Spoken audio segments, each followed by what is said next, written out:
अस्सलाम वालेकुम नाज़रीन इकराम। अगर आप ड्राइविंग के दौरान कोई भी गाड़ी चलाते हुए गूगल मैप का इस्तेमाल करते हैं, यानी उस ऐप का जिसको ड्राइविंग करते हुए लोग रास्ता जानने के लिए, शॉर्ट रास्ता जानने के लिए, मंजिल तक ठीक रास्ता पहुंचाने वाला समझकर इस्तेमाल करते हैं और ये जानने के लिए गूगल मैप का इस्तेमाल करते हैं कि कौन सा रास्ता जल्द मंजिल पर पहुंचाएगा, कहाँ रश कम है, कहाँ ज़्यादा है, कहाँ सड़क कच्ची या पक्की है। अगर आप इसको इस्तेमाल करते हैं तो ये ख़बर आपके लिए बहुत अहम है। ये ख़बर सामने आई है इंडिया की रियासत उत्तर प्रदेश से।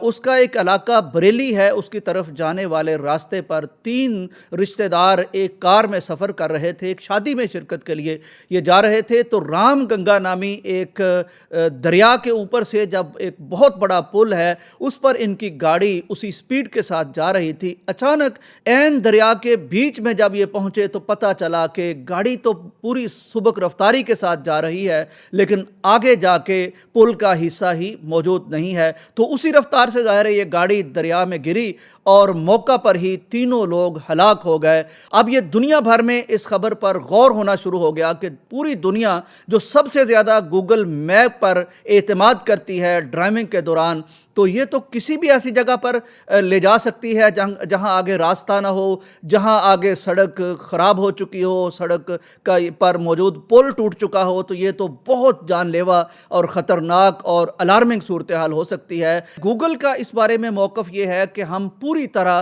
तावन करने को तैयार हैं, तहकीकात में तावन करने को तैयार हैं। ये ख़राबी हमारी निकलती है तो हम ज़िम्मेदार हैं, लेकिन अगर तामीरात करने वाले उनकी ये खामी है कि पुल अभी ज़ेरे तामीर था तो उन्हें पीछे कोई बैरियर लगाने चाहिए थे, कोई रुकावट लगानी चाहिए थी और गूगल मैप को भी इन्फॉर्म करना चाहिए था, ताकि बेशुमार लोग इसको इस्तेमाल करते हुए खुदा न खास्ता इस तरह बेशुमार हादसात का शिकार न हो जाए। नाज़रीन इकराम, इस खबर ने पूरी दुनिया में उन लोगों को ख़तरे में डाल दिया है, चौंका दिया है जो दौरान ड्राइविंग गूगल मैप इस्तेमाल करते हैं।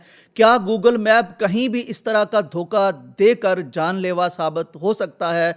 इस पर अब गौर किया जा रहा है। तहकीकात से ये बात भी सामने आई है कि पुल जो था वो पहले मौजूद था, ये कोई ज़ेरे तामीर पुल नहीं था, लेकिन सैलाबी सूरत हाल जब बनी तो पुल का यह हिस्सा पानी बहा कर ले गया। लेकिन इस पर ज़ाहिर है महकमा तामीरात को, महकमा शाहरात को पता करना चाहिए था और गूगल मैप में भी कोई इस तरह की चीज़ होनी चाहिए कि जब कहीं कोई रास्ता ख़राब होता है, कोई पुल टूटता है, कोई आगे कुआं, कोई खाई, कोई दरिया, कोई समंदर आता है, तो वहाँ कोई इंडिकेटर मौजूद होना चाहिए। कोई 1 किलोमीटर पीछे, 2 किलोमीटर पीछे कोई डाइवर्शन लगाई जानी चाहिए। बहरहाल ये अपनी नौइयत का एक बहुत ख़तरनाक वाक़या सामने आया है जो हमें बताता है कि हमें बहरहाल ये गूगल मैप्स हों या कोई भी IT की चीज़ हो या AI की चीज़ हो, तो उस पर हमें आंखें बंद करके एतमाद नहीं करना चाहिए। कोई अल्टरनेट चीज़ हमारे पास तस्दीक की मौजूद होनी चाहिए। अब ये भी कहा जा रहा है इस खबर के बारे में कि इसको हमें ज़्यादा से ज़्यादा शेयर करना चाहिए, ताकि एक तो गूगल तक ये बात बहुत अच्छी तरह पहुंच जाए और दूसरा उन लोगों तक पहुंच जाए जो बग़ैर यानी गौर किए गूगल मैप को बेइंतहा इस्तेमाल कर रहे हैं, ताकि उन तक ये खबर पहुंच जाए और वो आइंदा अपना सफ़र इख्तियार करते हुए इस पर गौर कर सकें और थोड़ा सा मुतनब्बे रह सकें कि हमें पूरी तरह इस पर इन्हिसार नहीं करना। गाड़ी में कोई ऑटो ये मैपिंग करके बैठ नहीं जाना और गाड़ी को उसके सुपुर्द नहीं कर देना, बल्कि थोड़ी सी खैर खबर अपनी रखनी है ताकि कीमती जानें बच सके। इस तरह के वाक़यात पहले भी सामने आए हैं कि जो बेतहाशा या अंधाधुंध गूगल मैप का इस्तेमाल करते हैं, तो कई दफ़ा वो गाड़ी उन्हें किसी फसलों में ले जाती है, किसी अजीब जगह ले जाती है। तो इसका मतलब है कि आप IT का इस्तेमाल ज़रूर करें, लेकिन आंखें भी खुली रखें, दिमाग भी होशियार और बेदार रखें, ताकि इस तरह के किसी हादसे से बच सकें। अल्लाह करे कि हमारे सफ़र महफूज रहें और हर तरह से हम ऐसे हादसों से बचे रहें। इजाज़त दीजिए। अल्लाह हाफिज़।